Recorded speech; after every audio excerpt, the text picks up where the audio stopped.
एक संघ प्रमुख का बयान जिस पर विवाद हुआ, उनका कहना था कि भारत को असली आजादी उस दिन मिली जब अयोध्या में राम मंदिर की प्राण प्रतिष्ठा हुई। जवाब में एक पक्ष पूछता है कि संघ क्या गांधी जी, पटेल के, नेहरू के, सावरकर के, भगत सिंह के, आजाद के योगदान को नकार रहा है? ऐसा है कि संविधान सभा में डॉक्टर बाबा साहेब आम्बेडकर, अपने संविधान निर्माता, वो अपने अंतिम भाषण में कहते हैं कि हम लोग एक पॉलिटिकल इक्वेलिटी जो है, राजनीतिक हमारी समानता है, उसको तो हमने पा लिया संविधान के द्वारा, लेकिन जो हमारी सोशल इक्वेलिटी है, जो वास्तव में स्वाधीनता है, वो सोशल इक्वेलिटी के लिए हमें बहुत सारे प्रयास करने पड़ेंगे और वो समाज के प्रयास के द्वारा होंगे।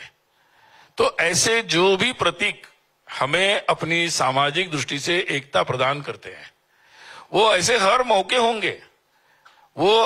होंगे जहां हम स्वाधीनता के एक एक पक्ष को हम लोग स्थापित करते चले जाएंगे। जिस दिन हम लोग एक न्यूक्लियर पावर बन गए, उस दिन भी मुझे लगता है कि हमारी सुरक्षा की दृष्टि से एक नई स्वाधीनता थी। आज अगर हम हर स्कूल में हर बच्चे को 99.9% लोगों को स्कूल में ला रहे हैं, तो वो मुझे लगता है कि स्वाधीनता का हमारा एक पहलू है। इसलिए कुछ लोगों को सत्ता मिल गई, वो स्वाधीनता नहीं होती, ये समझना बहुत जरूरी है। वो लोग कह रहे, वो प्रश्न पूछ रहे हैं जिन लोगों को लगा कि हम सत्ता मिल गई तो हम देश स्वाधीन हो गया, पूरी तरह स्वाधीन हो गया। नहीं भाई, आप लोग जेल से मुक्त होकर आप सत्ता में बैठ गए, आप स्वाधीन हो गए, लेकिन पूरे देश के अंतिम व्यक्ति को वो भयमुक्त होना, उसको आगे बढ़ने का मौका मिलना, उसको समानता का मौका मिलना, ये बहुत सारे पहलू होते हैं। अभी हो रहा है ऐसा, और वो सारे ये क्रम चलेगा। इसलिए संघ की यात्रा 100 वर्ष की है, इसको राजनीतिक 5 साल के हिसाब में नहीं गिनना चाहिए। ये पूरे समाज के हर व्यक्ति के योगदान से ही संभव है। और इसलिए संघ का जो मूल काम है वही चल रहा है कि समाज पूरी तरह पार्टिसिपेट करेगा इस प्रोसेस में, तभी हम लोग उस मुकाम पे पहुंच सकते हैं। संघ ने हमेशा एक बात कही, और वो ये है कि राम उनके लिए आस्था का विषय है, लेकिन बीजेपी पर यह आरोप लगता है कि वो राम का इस्तेमाल चुनाव के लिए करती है। गाना बजाया जाता है कि जो राम को लाएंगे हम उनको लेकर आएंगे।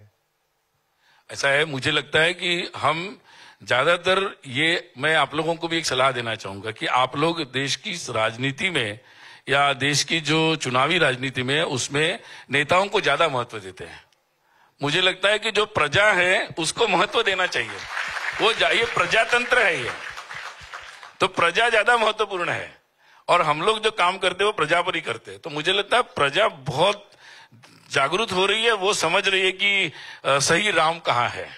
वो तो हनुमान जैसे है, उनको पता है राम तो उनके पास है, तो वो देखते हैं कहाँ है राम, उनको जहां लगता है राम है वहां जाते हैं। तो मुझे लगता है इस बात को इसे समझना ज्यादा अच्छा रहेगा। एक बहुत बड़ा सवाल, हालांकि इसका उत्तर बाला साहब देवव्रत से लेकर मोहन भागवत तक दे चुके हैं, लेकिन आज के दौर में मैं आपसे दोबारा यह पूछना चाहूंगा, राष्ट्रीय स्वयंसेवक संघ भारतीय मुसलमानों के बारे में क्या सोचता है? क्या भारत के संसाधनों पर सभी धर्म के नागरिकों का समान बराबरी का अधिकार है? पहली बात तो, देश के जब स्वाधीनता का विषय आया तो संघ ने तो ये कहा था कि देश का विभाजन नहीं होना चाहिए। देश का विभाजन नहीं होना चाहिए का मतलब क्या होता है कि हम सब साथ में रहेंगे। और संघ ये मानता है कि संघ क्या मानता है, तो ये भारत मानता है, ये हिंदू मानता है कि आपकी पूजा पद्धति बदलने से आपका राष्ट्र नहीं बदलता, आपके पूर्वज नहीं बदलते, और किसी को भी ये नहीं मानना चाहिए, ये संघ की मान्यता है।